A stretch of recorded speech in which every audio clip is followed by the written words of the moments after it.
तो एग्रीगेशन के बाद हमारे पास जो कंपैरिजन ऑपरेटर के बाद जो दूसरे ऑपरेटर है लॉजिकल ऑपरेटर।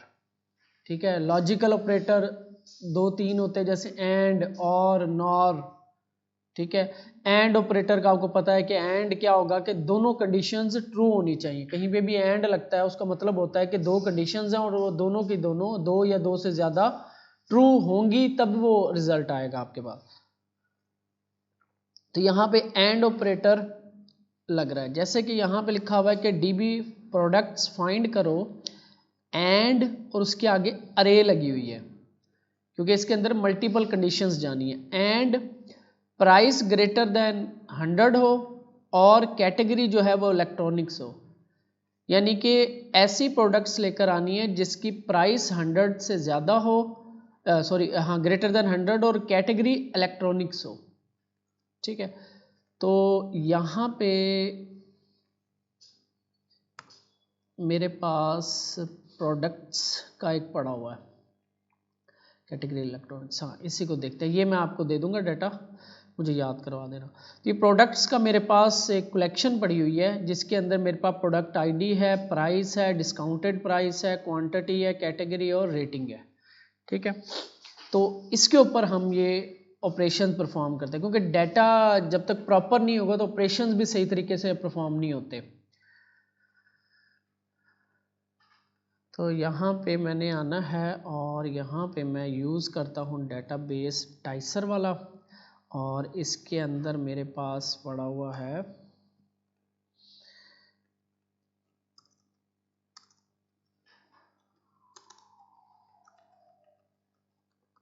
प्रोडक्ट्स। ठीक है, ये आपके पास प्रोडक्ट्स आ गए सारी हमारे पास। अच्छा, ऑपरेटर है हमारे पास एंड का, इसमें ज़्यादा मसला होता है लिखने का, स्ट्रक्चर, मतलब इसका जो सिंटेक्स है ना वो ज़रा टेक्निकल है, तो उसको आप देख भी लोगे तो कोई मसला नहीं है, कंसेप्ट क्लियर होने चाहिए आपके। तो डीबी प्रोडक्ट्स फाइंड, और उसके अंदर ऑब्जेक्ट पास होता है, और ऑब्जेक्ट के अंदर पहली की है एंड की, और उसके बाद अरे है, अरे के अंदर दो ऑब्जेक्ट्स हैं। ठीक है, तो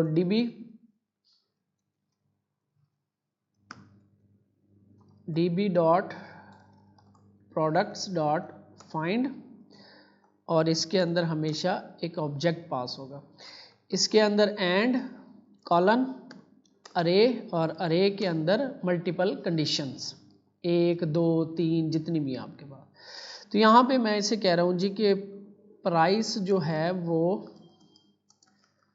ग्रेटर देन हो, फर्ज करते हैं 100 के। ठीक है, ये पहली कंडीशन, कोमा, और यहाँ पे दूसरी कंडीशन, और कैटेगरी जो है CATG, और कैटेगरी जो है वो इलेक्ट्रॉनिक्स, यहाँ पे इलेक्ट्रॉनिक्स हो। ठीक है, ये हमने कमांड चलाई, तो आपके पास जस्ट एक प्रोडक्ट आ रही है इलेक्ट्रॉनिक्स कैटेगरी में जिसकी प्राइस जो है वो 150 से ज़्यादा है। अगर मैं इसे कर देता हूँ फर्नीचर कैटेगरी, सेंड करते हैं, तो यहाँ पे ऐसी कोई प्रोडक्ट नहीं है फर्नीचर कैटेगरी में जो कि आपकी 100 प्राइस जिसकी ज़्यादा हो, 100 से ज़्यादा हो। यानी कि अभी देख लेते हैं हम, फाइंड करो कैटेगरी फर्नीचर, ये स्पेलिंग मिस्टेक भी हो तब भी ये रिजल्ट नहीं आएगा, तो इट मीन्स के है एक प्रोडक्ट पड़ी है, लेकिन हाँ स्पेलिंग मिस्टेक है हमारी, हाँ पड़ी हुई है जिसकी 250 है, यानी कि 100 से ज़्यादा, इट मीन्स कि मेरी स्पेलिंग मिस्टेक है, यहाँ पे स्पेलिंग मिस्टेक है, तो इसे आना चाहिए था। तो रन करते हैं तो सेम रिज़ल्ट आएगा, यानी कि ऐसी प्रोडक्ट, एक ही प्रोडक्ट पड़ी हुई है जो, अगर मैं इसे कह देता हूँ ग्रेटर देन 400, ठीक है, तो अब आपके पास 0 रिजल्ट आएगा। यानी एंड ऑपरेटर क्या करता है, आपकी ये दोनों कंडीशन, 2 या 3 कंडीशन जो हैं ये ट्रू होनी चाहिए तब रिजल्ट आता है। इसी का ऑपोजिट फिर और हो गया, नीचे आते हैं, और ऑपरेटर, यानी इन दोनों में से कोई एक ट्रू हो जाए, सिंपल है इसी का ऑपोजिट। तो अगर मैं कर देता हूँ यहाँ पे और, अब यहाँ पे देखो फर्नीचर कैटेगरी तो पड़ी है, ये वाली ट्रू है, ये हमारी फॉल्स है, तो प्रोडक्ट आनी चाहिए नहीं आनी चाहिए, और में आनी चाहिए ना, तो आनी चाहिए प्रोडक्ट, क्योंकि कैटेगरी तो है, ये वाली बात तो ट्रू है, और के अंदर कोई एक भी ट्रू हो जाएगी कंडीशन तो प्रोडक्ट आ जाएगी आपकी। एंड के अंदर दोनों, जैसे एंड ऑपरेटर होता है, एंड ऑपरेटर है तो उसमें आपकी दोनों कंडीशंस ट्रू होनी चाहिए, और के अंदर आपको कोई एक कंडीशन भी ट्रू हो गई तो आ जाएगी। इसके बाद आपके पास नॉट है। नॉट का मतलब है कि दोनों ही ट्रू ना हो, यानी दोनों ही ट्रू ना हो, ऐसे ही होगा, दोनों में से कोई एक है। Define the invert effect of Curie एक्सप्लोलॉजिकल नॉट।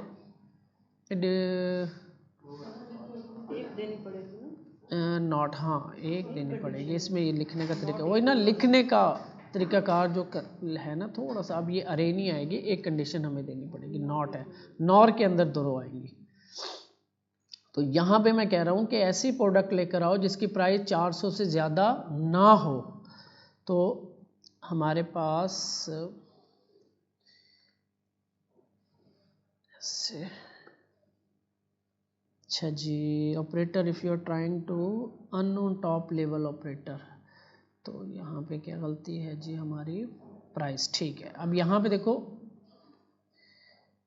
यहाँ पे आ रहा है आपके पास प्राइस नॉट दिस, वो कह रहा है कि ऑपरेटर हम सही यूज़ नहीं कर रहे, तो यहाँ पे पहले आएगी ये, और इसके बाद नॉट, और इसके बाद नॉट ग्रेटर देन 300 या 200, ऐसे लिखा जाएगा, ठीक है। तो अब यहाँ पे वो आ रही हैं जिनकी प्राइस 200 से ज़्यादा नहीं है, ठीक है। यहाँ पे 120 आ रही है, तो मैं अगर कह देता हूँ 99 से ज़्यादा ना हो, ऐसे प्रोडक्ट लेकर आओ जो 99 से बड़ी ना हो। तो यहाँ पे 49 वाली आ गई, 15 वाली आ गई, और 59 वाली आ गई, ठीक है। इस तरीके से अब ये यूज़ कैसे करना है, ये थोड़ा सा इसमें टेक्निकल काम होता है। पहले की रखनी है, फिर वैल्यू रखनी है, किस तरीके से, तो ये टेक्निकल होता है थोड़ा सा इसके अंदर यूज़ करना, ठीक है। तो ये आप यहाँ से देख सकते हो, या इसकी डॉक्यूमेंटेशन भी हम खोलेंगे, उस डॉक्यूमेंटेशन से भी आप देख सकते हो, क्योंकि इसकी डॉक्यूमेंटेशन बहुत ज़्यादा टेक्निकल है। तो इसलिए मैंने ये बड़ा टाइम लगा के इसको कोशिश की है कि इसको सेपरेट सेपरेट सिंपल एग्जाम्पल से आपको समझा दूँ। तो यहाँ पे पहले की आ रही है, फिर आगे ये लॉजिक लिखा जा रहा है।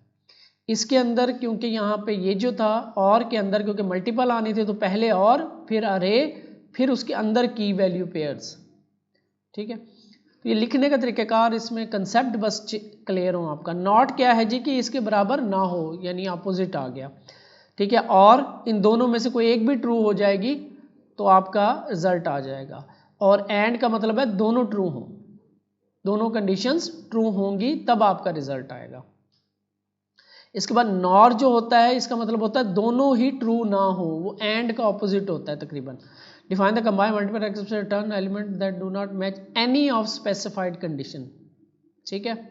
यानी यहाँ पे अब मैं नॉर लिखता हूँ, अब ये ऐसे लिखा जाएगा $, नॉर, और उसके बाद अरे, अरे के अंदर ऑब्जेक्ट्स।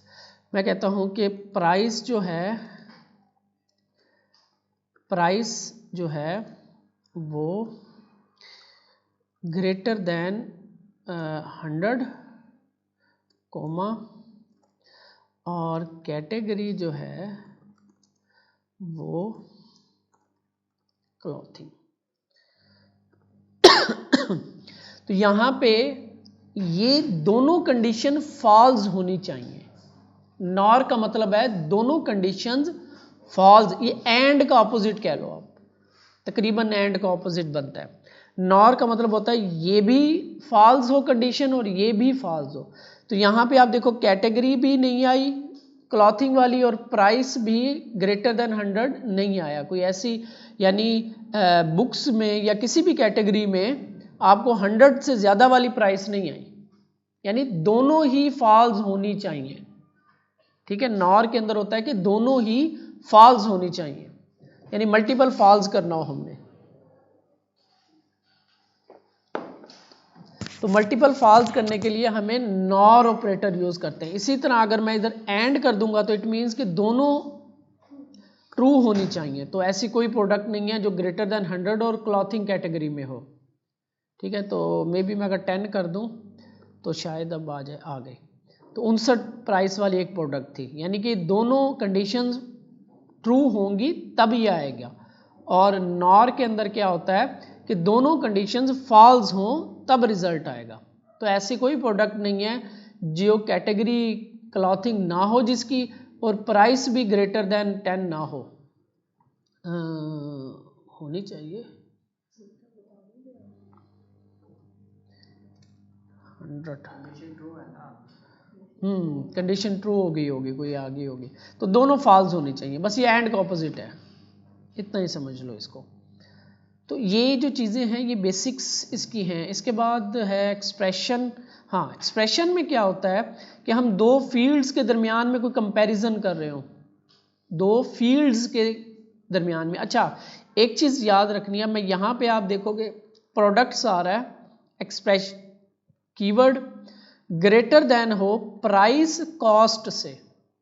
ऐसी प्रोडक्ट लेकर आओ जिसकी प्राइस जो है वो कॉस्ट से ज़्यादा हो। अच्छा, यहाँ पे अगर आप देखोगे, इसको मैं कमेंट करता हूँ और मैं फाइंड करता हूँ सारी डॉक्यूमेंट्स।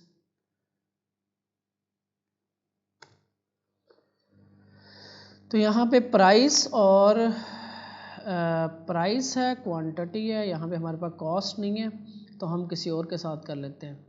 तो हम डिस्काउंटेड प्राइस 99, क्वांटिटी 150, हम वैसे ही कोई लगा लेते हैं कि क्वांटिटी बड़ी हो प्राइस से, कोई भी लॉजिक लिख लेते हैं। तो यहाँ पे एक चीज़ आपने देखनी है,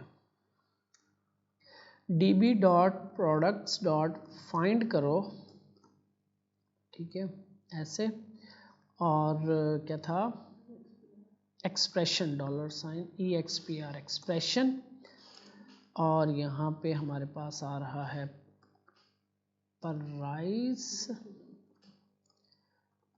प्राइस, और इसके बाद ये ग्रेटर देन हो, अरे नहीं, गलत कर रहे हैं हम,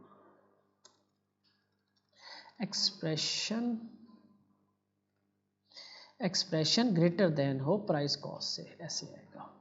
एक्सप्रेशन ग्रेटर देन हो प्राइस